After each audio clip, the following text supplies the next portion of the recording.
What are you doing drinking all my juice? I don't know. They like the vitamin water, you know. Well, that's not bad, right? Hi, There's Gabriel. zero sugar, zero calories. Hi, Ay, wait, mag-ano pala. I'm gonna be needing you. Ay. Hello, hello, guys. Akala. Okay. Akala ko lobat ang aking microphone. Hello, guys. Good evening. Gabi na po nakapag-vlog si Ma'am Shi cause I was very busy talaga kanina, guys. And wala lang. Gusto ko lang mag-chika-chika sa inyo about what happened yesterday. Bakit ako nag-dramatic match. Alam niyo na. So, anyway, welcome to another vlog. Wala lang, guys. Napag-ano ko lang na mag-vlog muna ako kasi mabibisi na naman po tayo. So, why not? I just wanna share with you guys na I'm okay kasi parang gusto ko lang maglabas ng nararamdaman ko yesterday, but I am okay. 'Di ba? Sometimes talaga kung feeling mo na hindi mo na, kung gusto mo talagang ilabas yung nararamdaman mo, why not, 'di ba? Ba't naman tayo mahihiya kung iiyak tayo on public, iiyak tayo sa camera, 'di ba? Bakit hindi? So, right now, I'm okay. Sometimes lang kasi ang hirap. Especially, pag nandito kayo sa ibang bansa, guys. Like, wala talaga kayong makakatuwang except sa asawa ninyo, sa mga anak ninyo, lalo na lumalaki na. But, syempre, mga anak natin, hindi talaga natin yan sila maaasahan 100% kasi nga, nag-aaral sila and they're busy with their own thing as well. Kaya sometimes, alam nyo guys, no, kahit nandito tayo sa Amerika, talagang sometimes stuff are like overwhelming talaga. Okay now guys, I'm happy, walang problema, mga ganito ganyan. So right now guys, maglaba muna ako dahil magwo-work po tayo bukas. Let's go guys, maglaba muna tayo, let's go.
Ayun, nasalang ko na.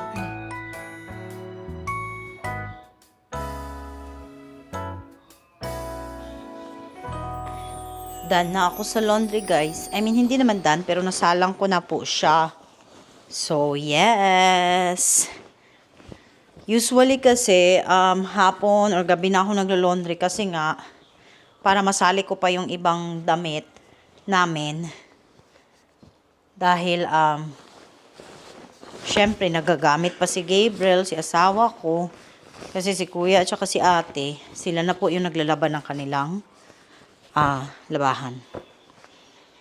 Yan, fold natin tong mga ano ni Cassie. Dahil sa kanya to guys, mga beddings niya, mga sheets, mga pillowcases niya, sa kanya to. So, yun na nga, kahit naman na medyo sad ako kahapon, siguro dala na din guys ng, namimiss ko din ang Pilipinas, namimiss ko ang aking mga magulang, kasi nga, magti 3 years na po na hindi ako nakauwi. Kasi usually talaga mga guys, every 2 years talaga ako umuwi. I've been here sa US na for 8 years. Every 2 years talaga kami ng mga anak ko.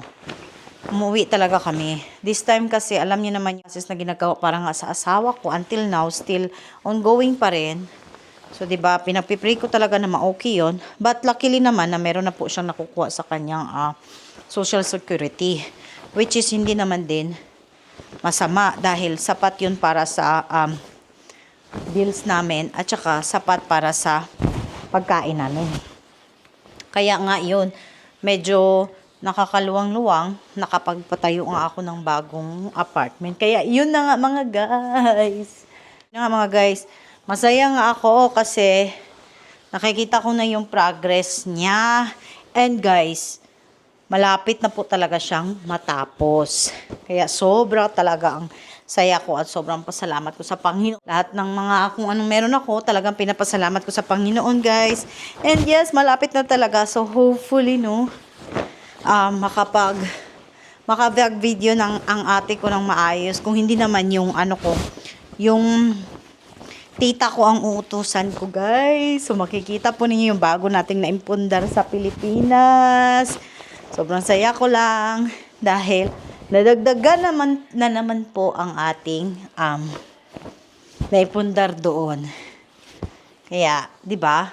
Kaya medyo marami akong ginawa ngayon dahil nga natulog ako. So kailangan ko talaga 'yun, no, dahil ilang oras yung nag-nap tayo. Buti na lang. Dahil ngayon ay linggo. Pag linggo kasi matagal ako sa trabaho. Kaya kasi request ko kasi yan. Dapat every weekdays maaga ako mag-off. Like 12.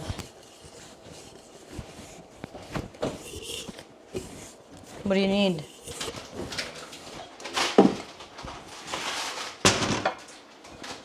Tomorrow you can ask Dad to go to the gym. Okay? Pag you want cup drafts?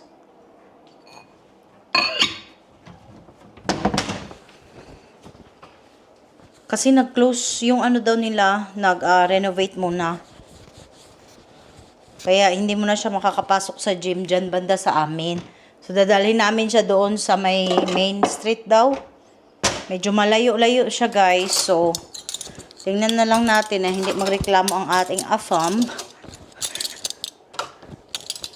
Kasi pero willing naman siya na maghatid doon at sundo kapag basta ang pangako naman ng isa is hindi siya everyday pupunta. Kasi syempre nga, masyadong hassle, guys, kung everyday talaga, no? Tapos, super busy kaya yung asawa ko. Dahil, kapag may pasok ka, nasa work ako, siya talaga yan, hatod, sundo, pick up ng mga bata. So, syempre, hindi mo din siya ma-blame ba, kumbaga. Diba? Kaya okay naman din sa isa, guys, na couple times lang muna siya sa isang linggo pumunta, like 3 times in 1 week, ganyan. Ang importante lang makapag gym lang siya kahit papaano. Anyway,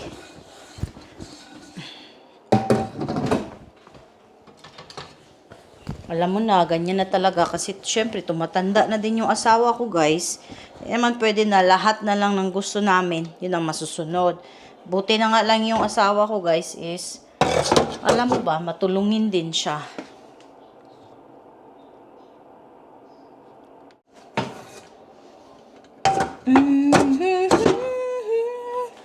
And they call it puppy love.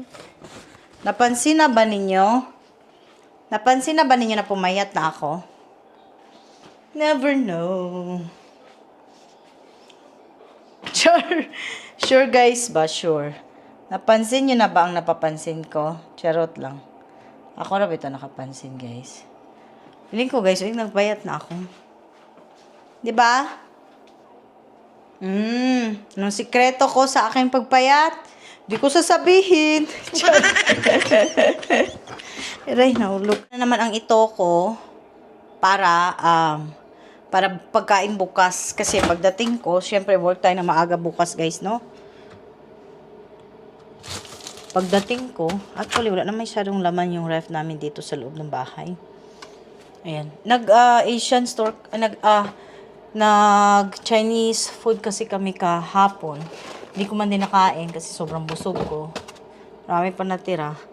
Also, yan ang mga gatas. Yan. Piniprepare ko lang tong ano ni Gabriel for tomorrow. Kasi nga, kailangan kong i-prepare yan bago ako lumayas for work. Ganyan tayo.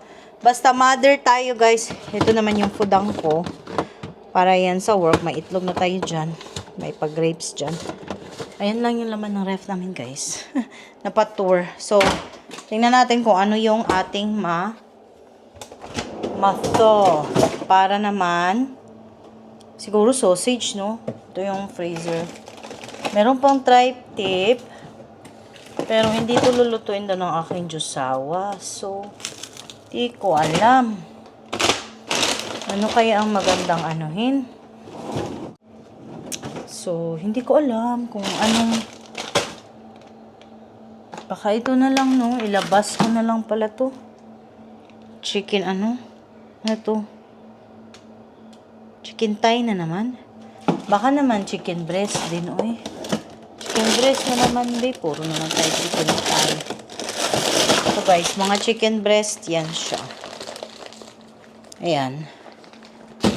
Ito natin, para ready na yan. Ay, chicken thigh yung isa. Meron pa dito eh. Spaghetti. O, ayan, o, breast. Breast na lang siguro muna. Balik natin tong thigh. Tapos, ito yung spaghetti soup. May daing pa nga tayo dyan, oh. Dala siguro ako ng para lutuin sa work. Like ito, pork chop. Ay, beef pala yan. Beef yan, pork chop. Ito ang pork chops. Yan. Ito na siya, guys. Ito na yung ating ready for tomorrow. Meron tayong 3 pork chops, but we're gonna bring that to work para maluto. And then, para may ulam ko doon. And also, we have chicken breast para naman dito. So, dito na lang natin ilagay sa ref.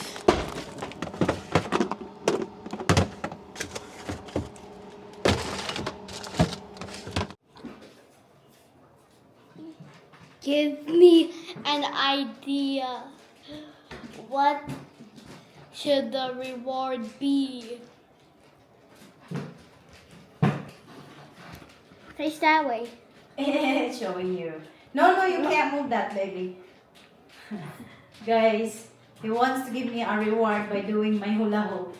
Naghula po ako ngayon. Ayan na si Gabriel, guys. Look, it's following you. You gotta move, sweetie. I don't wanna hit you. Turn it off. Right there, you see that button with the orange? Yeah. Okay. Long press.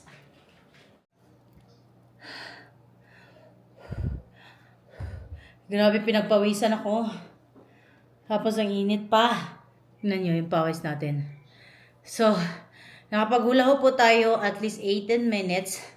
Mabuti na lang kasi kailangan natin ng exercise sa ating katawan, guys, no? Hindi man mag-gym. Basta way lang talaga na mapagpawisan tayo para maano natin yung katawan natin. Kasi nga, although nag-work naman talaga ako everyday, guys, kaya lang kasi sa sobrang gaan ng trabaho namin, guys, hindi ka talaga pagpapawisan. 'Di ba? Kailangan mo pang lumabas doon, magwalis-walis sa labas.